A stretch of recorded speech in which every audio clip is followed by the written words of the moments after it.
Long, long ago, before the men of iron came to these lands in their tall ships, there lived a king called Hurla. Great was his mead hall, and many the warriors who flocked to his side. One evening while he was feasting with his men, King Hurla had a strange visitor. A king for certain, for he wore gold bangles and chains. But he was such a small man, barely up to the waist of the tallest of the warriors. He had a big red bushy beard and the legs and hooves of a goat. King Hurla bade his strange guest welcome, let him sit at the table, gave him good food and mead, and a merry night was had.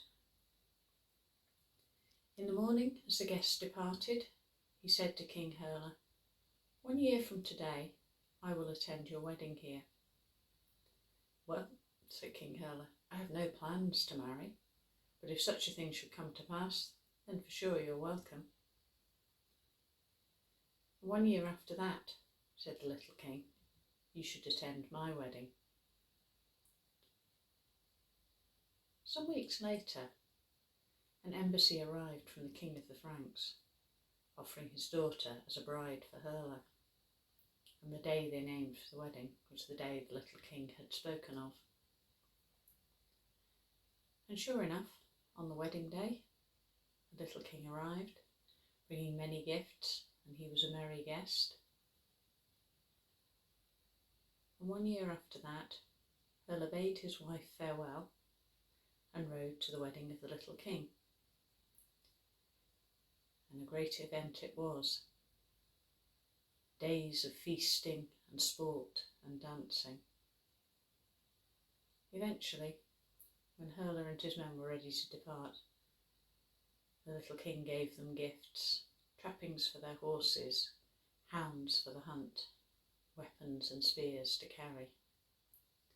Last of all, he placed a greyhound in King Hurla's lap as he sat upon his horse, and he said, "You should not step down from your horse until this greyhound leaps from your lap." Hurla and his men rode off, but the country they rode into was strange to them, and they could not find their way back to their mead hall. Eventually they stopped at a farm and asked the farmer, "Where is the mead hall of King Hurla?" "Well," said the farmer, "that's a tale of long ago.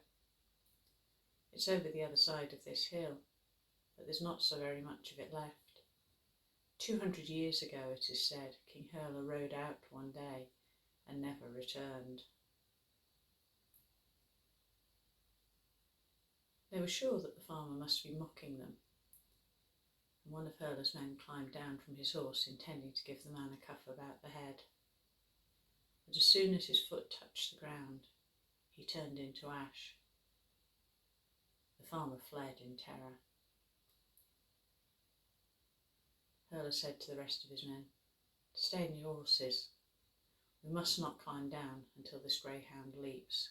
That's what the little king told us." But still they wait. The greyhound still sits on the king's lap. He has never jumped down.